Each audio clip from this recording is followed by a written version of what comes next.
Hey guys, my name is Daniel. I'm the owner here at Jesus was a Carpenter, and welcome back to the channel. So today's episode is going to be all about cabinet making. And whether you are a professional who maybe has been building mostly furniture up until this point and wanted to endeavor into some cabinet making, or whether you're an amateur do-it-yourselfer who's looking to do some cabinet work for yourself or a friend's house, this is your video. We're going to go through many different processes here, everything from start to finish, turnkey. I'm doing a laundry room set of built-ins for a client of ours in South Carolina, and I thought it'd be a great project for us to kind of take you along for the ride. So without further ado, we're going to get into some of the processes and get going. Hope you enjoy.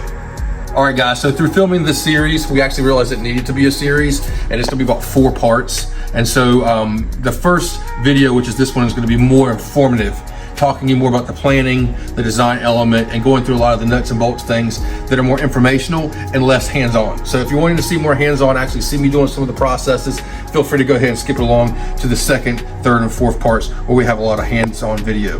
But this first one is more nuts and bolts information to talk to you a lot more about the planning. So we'll hope you stick around for all 4 series. We're gonna upload them quickly so they're in quick succession. Hopefully by the time you're watching this one, the second, third, and fourth are available. Thanks for sticking around. All right, so the first thing you're probably gonna notice is I have a really big shop. I'm blessed to have this shop. I didn't start in this shop. In fact, I started doing furniture making. And so like many of you, maybe you haven't done any cabinetry work yet. You started in that furniture realm. Very logical progression. I had a little home studio, and then as we got bigger, I began to add to that home studio. I added another rent-to-own building so that I could do finish work in it. And I eventually kind of grew my way out of that space because we were starting to get so many cabinet requests. So, you know, you don't have to have a large space to do cabinetry. However, if you don't have a large space and you don't have a separately partitioned finishing space, then you're probably going to have to sub out part of those processes. So we are going to talk about that as we go along in the video. But if you've been wondering, why does cabinetry work cost so much? A lot of it is overhead, because you're making that transition from a craftsman who works in a small shop, or maybe he literally works out of their truck, and there's nothing wrong with it, right? To someone who's building, fabricating, storing materials for those things to build, and then also finishing them on site in one space. And so that's going to mean more overhead. That's going to be a pretty large, at least probably 2,000 square foot plus building, depending on the operation. And that's not expensive, especially in today's economy. So that's why I think there's that big jump where, you know, you can buy a piece of furniture for a labor rate of, you know, maybe $50 an hour. But when you go to a cabinet shop, we're talking $50,000, $60,000 kitchens. That's why. It's that overhead. You really do need a lot of space to do cabinetry work. I'll give you some tips along the way of why I think that's the case, and also how you might could do things if you didn't have a large space. But do understand, that's the big dynamic here, and needs to be mentioned off the gate. Okay guys, so these are all the different steps that I take for cabinet making from beginning to end. And I actually take the same steps for furniture making as well. So it's definitely a universal step process, and that's how we're gonna go through this build as well. Everything starts with design work. Once design work is done, then you can get your materials. Sometimes you can do that first if you have a pretty good idea of what materials you're gonna need. But I like to do the design work first if I can, and then see, all right, you know, maybe I need to get some extra prime pine board, or maybe I'm a little bit short on plywood, so I need to go get 2 more pieces or whatever.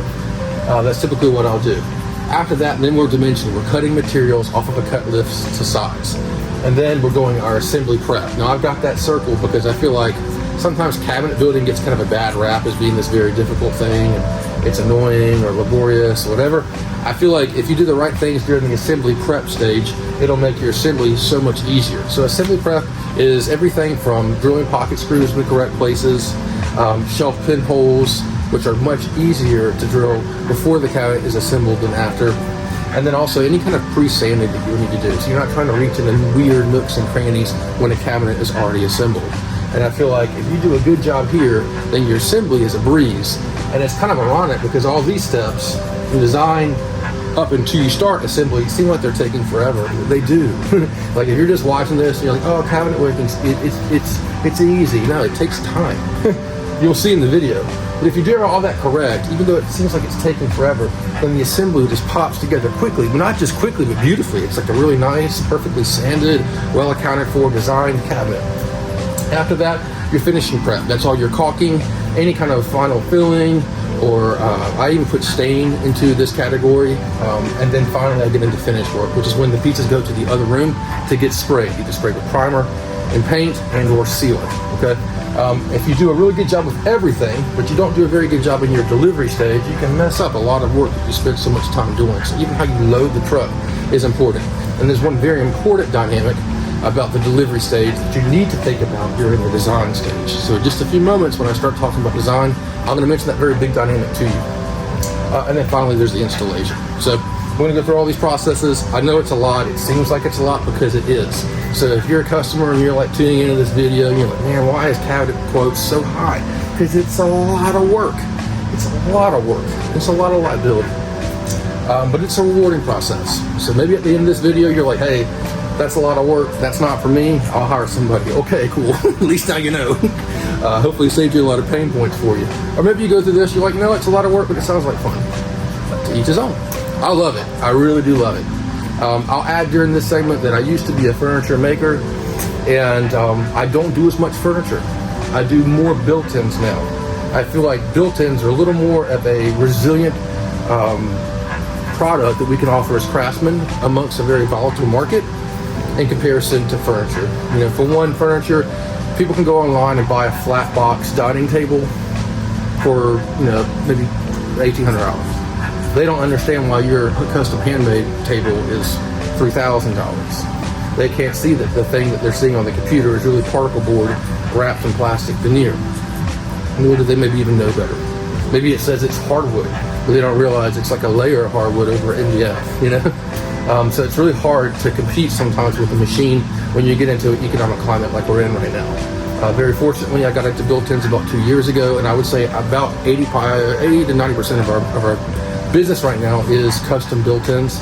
I love building tables. I love building consoles. I love it. I just don't get the requests as much as I used to. So if you're struggling right now as a carpenter, it's not because you're struggling, I'm not. I think all of us are right now. We really are. Sales are just down. But I think we can grab more business right now as custom craftsmen because we can bring custom built-ins to the market where the machine can't. The machine can't build them a custom built-in base cabinet and shelves to go in that little nook beside their living room. You know, you then become closer to a need. So we need this craftsman to fill that void, whereas before we were just ones. So here's your video, okay? All right, let's get into some design. All right, so as we get into design, the first thing to talk about before we get there is going to be what types of tooling I'm going to be using in terms of joinery. So all of our cabinets that we make here at Jesus Carpenter are used off of pocket screw style construction, which means, you know, boards are coming together at 90 degrees and they're getting pocket screwed together. I don't even use glue. I've seen the most obtuse, overbuilt type cabinets on YouTube. Guys are using dados and glue and all this crazy stuff. Listen, these cabinets aren't going to be holding up elephants, folks. They're like cabinets for people's like soap to sit on in their laundry room, or like a couple books, or like a DVD player, or their Alexa. Like, it doesn't need to hold up 3,000 pounds. Keep it simple, guys. Keep it simple. And I'm not offering my clients a bad quality when I'm doing that. Pocket screws are great. Why glue them? You can take them back apart later if you need it to make adjustments. The glue just isn't needed as long as you have enough pocket screws. And you'll see even later, you don't need a lot of those. I also use a track saw. I highly recommend a track saw. It's the safest way to break down your sheet goods. You can actually get them cut to spec. You don't even have to use the table saw. So a track saw could be as cheap as $150 for like a Win track saw off of Amazon, and it will do the purposes of cabinet building. You don't need a really super nice Festool, you know, TS75 or something to build cabinets. But I do recommend a track saw, and I do use a table saw as well. But for large sheet goods, I like to use the track saw. It's just safer. All right, so let's get into the design. Okay, so here in the office to do my design work, almost all of our design work happens here at the office. I like to sit down where I'm in a comfortable setting and I can really focus. I use a template. I've got a template I have just to draw on. That's where I start. I start with a hand drawing and then I move into a Cutlist template that I have. And I can make that available to anybody who would like one. You can message below and I'll be glad to send it to you. But my template, I think, makes it really easy to get your Cutlist together. And a couple things to talk about with the design process. I mentioned earlier in the video, there's something you really need to be cognizant of during the delivery stage, is during the design stage. And that is when you're on site doing your measurements at the client's home, you need to be looking from the front door into wherever it is that you're going. In this case, I'm actually going to a second story location through a pretty tight 90-degree turn stairway. So I'm looking at any weird turns. I'm also looking at any doorway access. And I made a note of that. So my first step was always just to go to the client's home and just make notes about the different sizings of the walls. But while I'm doing that, I'm also making note, are there any tight doors? And I made a note here that the door opening into the laundry room is 29.5 inches wide with the door in place. But if I had to remove the door, I could fit as wide as 31.25 inches through that door frame. So I don't want to build anything ideal that's anything wider than 29.5 inches and make sure that I account for that in my design. I can't tell you how many times I have not done a good job of thinking about that and got to the job and like, praise God, it fit. Like sometimes just by like 1/8 of an inch. I was thinking, thank you, Jesus, because I totally didn't think about it. So one of the things I've learned as I've gone on is be cognizant of the space you're going into. If you're quoting remotely, I knew a guy that built islands. His business was in Atlanta, and sometimes he would get there and have to like disassemble his islands to get them in. Do the best he could to get measurements from the clients, but sometimes that just weren't accurate.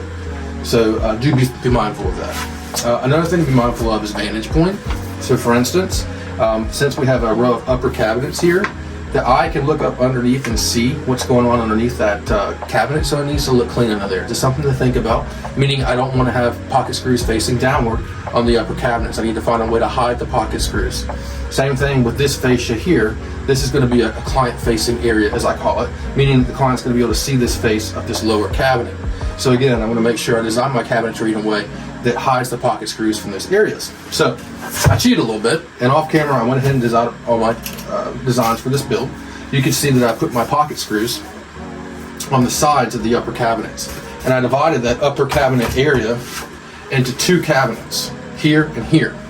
So I divided the total width of the wall. I deducted about 1.25 inches just to kind of take some space and not make it so tight. And then I got that, once I deducted 1.25 inches for the total length, I divided by 2 and that became my cabinets. That way I can put up one, get it in place, then go and put the other one up. I'm not fighting walls, scratching walls, that kind of thing.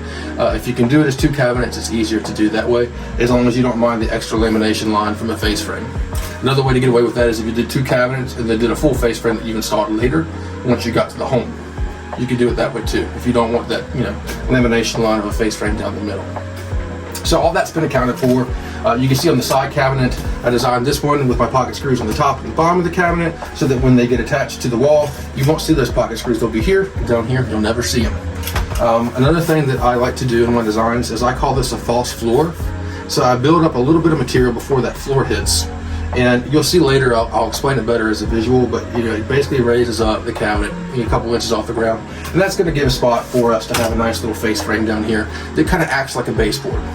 And then I'll put my shoe molding up to that typically. But I don't think this build will have shoe molding, just because I don't think I'll have space to wrap it around the dryer. Long story short, I need as much width in here as I can to fit the client's vacuums. So there's a few other things I've accounted for, like where my shelf pins are going to be. They're going to be putting vacuums down here, but I'm going to add some shelf pins and kind of as an extra thing for them, make them a couple more shelves. So if they ever wanted to take the vacuums out and just use it for straight storage, they can do that. Other shelf pin areas are going to be on the top. There's going to be a shelf pin cabinetry on the top, so they can have an adjustable shelf in each one of these cabinets.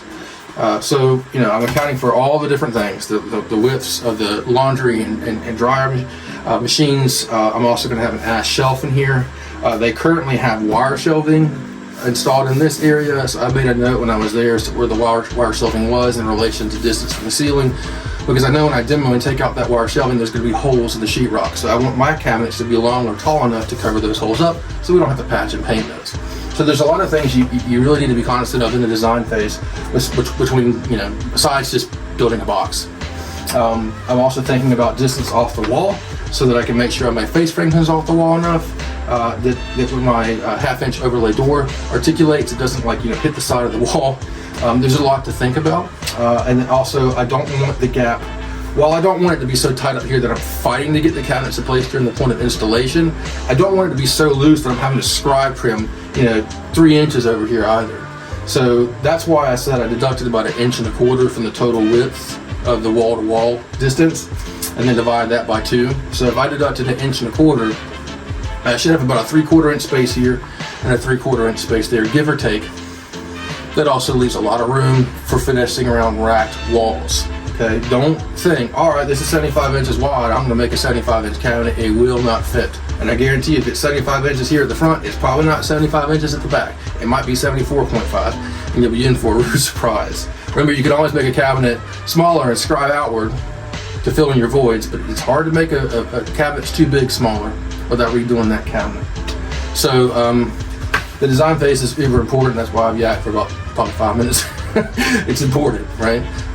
You know, cabinet making is not easy from a mental standpoint. It is easy from a physical standpoint. It just takes time in that way. But the actual labor component of it isn't, you know, it's basically 90-degree angles. But where you can get in trouble is if you don't measure for and plan for correctly, and you don't plan the right pocket screws in the right places, you can get into trouble real quick, okay? So anyway, now that I've done all my designs, I've got my cut list together. I'll show one of those to you. It just takes all the labels, you know, the A's and the B's, and it puts them all on a form. And I obviously can label what the type of the lumber is, how many of each one I need, and the thickness, the length, the width. I got a special spot for pocket screws, left, right, up, and down, so I can just circle left, circle right, and I'll note it real quickly. If it's going to have shelf pins, I have a little space to just make a check of that. And then I have a special instruction spot on the end. For when I'm doing cabinets, I just put, you know, what part of the cabinet that is. Is it the side, is it the rear, whatever. When I'm doing furniture making, I use this same form. I might put more detailed notes about that particular piece. Needs a, you know, a rounded perimeter edge or something like that. So anyway, I found this method works great for me. I don't currently use CAD. Maybe one day I will, or I'll use SketchUp. I really just kind of like the old school illustrations. I feel like if I can't draw it, I probably can't build it. So it's good for me to draw it. And I realize when you're doing SketchUp, you know, you can kind of draw it as you go along too. So nothing to dog SketchUp. I just haven't made that leap yet. One thing I have done from a digital standpoint though, I'm about to show you now, is I've gotten onto a website called Cutlist Optimizer. So after I do all my cut lists, I program them into the Cutlist Optimizer. It is a game changer, guys, and I'll put it in the link below in the description of this video, so you can use this tool. It is a free tool. You can even set up an account, and it saves your cut lists. It's just awesome because it really helps you to make the best use of your plywood, so you don't have to do all the calculations yourself. So I'm going to program some numbers here in the Cutlist Optimizer, and I'll come back and show you kind of what that program looks like and how efficient it makes the use of plywood. Okay, so you can see the Cutlist Optimizer did a great job pushing out the cut list in a way that minimizes the material loss, your white edges, your white places being the places that are going to be the remnant cuts. And so it's pretty good yield of material. I don't really like how I did a few things, so I'm going to change things a little bit manually on my own. There were a couple panels that couldn't fit, and so I'm just going to manually reconfigure those. And probably some of these smaller pieces I'll grab out of my scrap. But it's a good starting point, if at the least, to kind of get you going where you need to go for your dimensioning.